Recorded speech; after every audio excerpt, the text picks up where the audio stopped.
pounds. What is a magic lotion? Slim and trim. It's a lotion. Guaranteed. It's a cream. Guaranteed to make you lose weight. Did it work? No. Did it work? Look, did it work? Okay. You wrapped your body in saran wrap. Yes, I put the cream on and then I wrap my body in saran wrap. I gotta admit, that's one I haven't tried. At 190 pounds, Judy is hoping to lose 50 to 60 pounds, right? Yeah.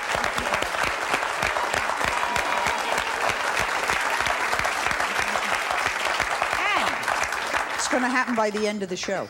Next to her is Millie. Millie says she feels like the ultimate yo-yo. She went up to 200 pounds because she had twins. Then she lost 80 pounds because she played racquetball one summer.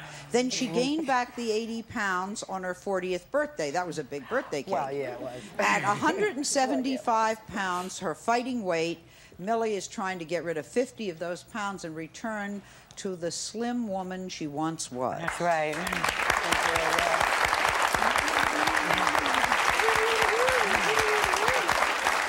Kimberly says that as a former dancer, she loved her size 6, 125-pound frame.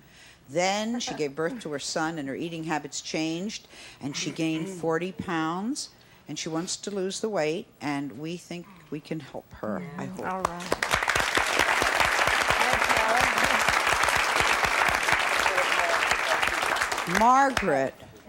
Margaret was married in a size 3 wedding dress. Wow. She has eaten herself through 8 dress sizes. She is now a size 18.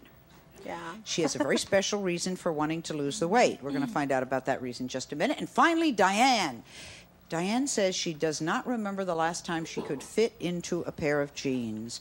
Diane says she thinks she's tried every fad diet that exists, no success. She says our show is the last hope, the last stop corral for losing weight. Amen. True? Yes. Judy, let's start with you. Has written a very charming book called Diary of a Fat Housewife.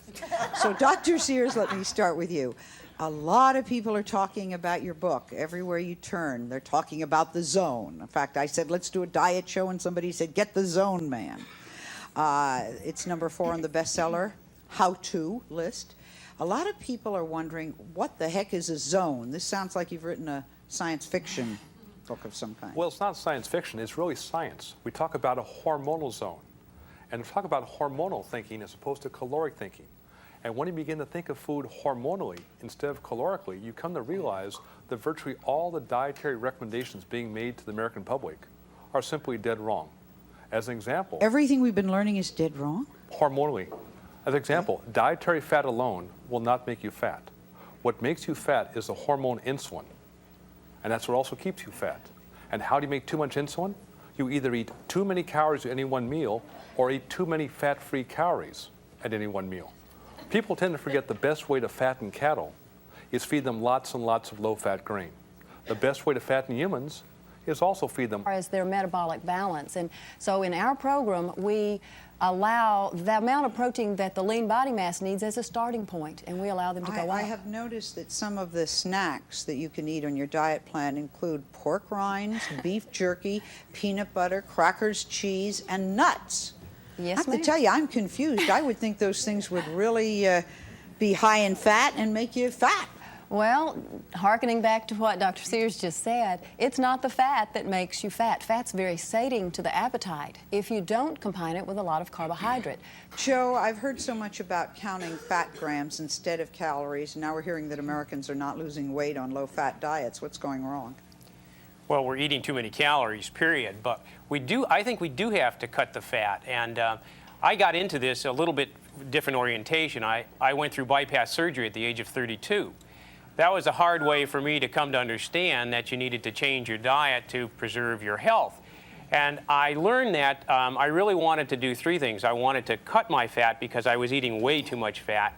I wanted to have an adequate amount of protein and carbohydrates, and I wanted to exercise on a regular basis. The problem was, how do you do it in the real world? You know, a sweet tooth exists in a child. A 5-year-old will suck on a sugar cube. But when we as adults get what we think is a sweet tooth craving, we don't go to the sugar bowl. We want pies and cakes and cookies and ice cream. Those foods actually have small... Wish to eat more and weigh less? Okay. We've always been told the opposite. You're going to increase our calories? From the proper foods. Everybody that has a TV is watching this show today, they're thinking, well, I've got a slow metabolism, I have more body fat than I want. Yes. You must have a fast enough metabolism to burn fat. And the key to that is you have to have the proper foods you're bringing in. So if you want to be a Ferrari, what do you put in a Ferrari? What do you want to power that high machine with? The right foods, the right fuel.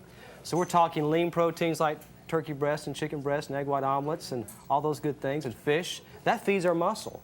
We're talking starchy carbohydrates like potatoes and sweet potatoes and rice and lima beans and black-eyed peas.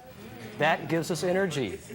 We're talking fibrous vegetables like salad vegetables. And it's a key that if we want to bring in and gradually increase these, build up the metabolism, get the person active, and this is the key. Rosemary, you've chronicled your 180-pound weight loss. 185. 185. Sorry about that.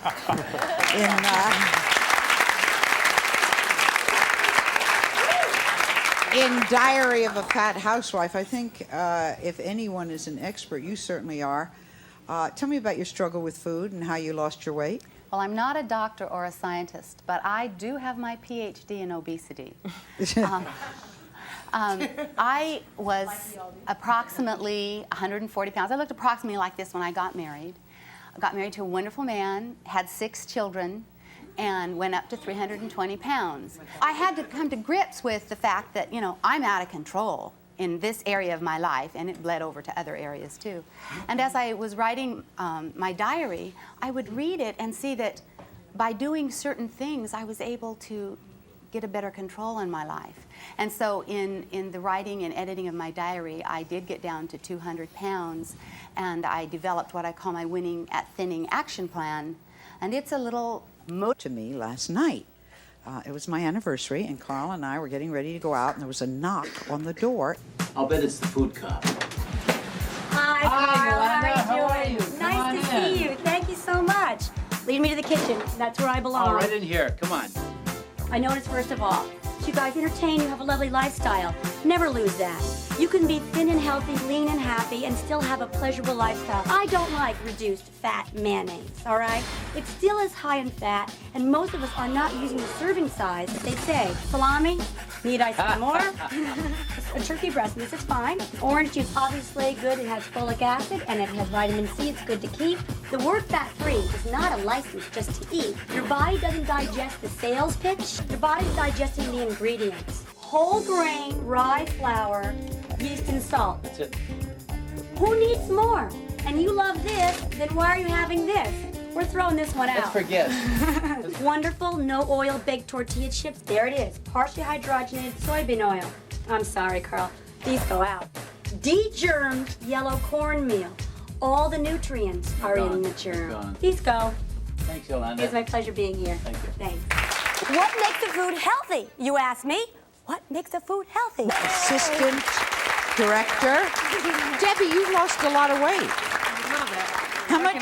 How much have you lost? I haven't really weighed myself because I didn't want to start anything yet, so I'm just How much exercising. would you like to lose? I don't really have a set goal. I just want to change my eating habits and look better and feel better about We're it. going to Because I have my wedding coming up in August. Great.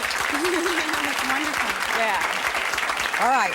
Yolanda, what is the best plan for Debbie? Well, first of all, believe it or not, I'm not going to weigh Debbie.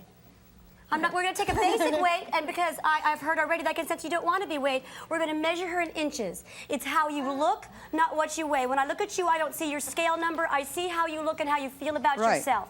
We're going to start with inches. I will not go for a miracle weight loss plan. We're going to learn how to eat in a way that makes you happy, because I want to see you 5 years from now, still married, still happy, still looking good. So we're going to learn how to eat, not how to diet. The weight will come off, the inches will come off, but you will be happy eating. We have to bring that back. Whether you're dieting, losing weight, getting healthy, you have to be happy with what you're eating, the way you eat. So we're going to teach you how to eat in your life on The Sally Show. Okay, we're going to time. How important is this? Very important, especially in the 90s. And what's the best way to do it? Well, I think the number one thing is cardiovascular training. You have to get moving, whether it's walking, running, doing something, just being mobile. It's the most important thing. Also strength training, but with light weights. If you're trying to lose weight especially, you want to start off nice and easy with light weights, maybe high reps. But the most important thing is to do something. Something. Anything. Just anything. do something. Your How many body of you will in the crave more. audience exercise on a regular basis? How many? Yes. About a third, I would say. So you got to address the other 2/3 Yeah. of this. I know you have some exercises that women can do at home using chairs, even watching TV. So before you take us through it, what can these exercises do for you? Well, what I do is I am a great believer in designing a program for people's lifestyles. And not everybody can run to a gym, so my thing is to use whatever in the house. You can use a chair, you can use your couch, whatever. You can use cans for weights, whatever you have to do, but it's about what's your lifestyle and not being married or being a slave to something else. So I think it's important to remember that it's an evolution, not a revolution. You start off with maybe 10 minutes a day, you can increase it. Your body will crave more. So the most important thing is to set realistic goals. That is it. Before you do anything else, get rid of this whole idea of having a perfect body, because there's no such thing. Most important to have a perfect spirit, which leads to a healthy body.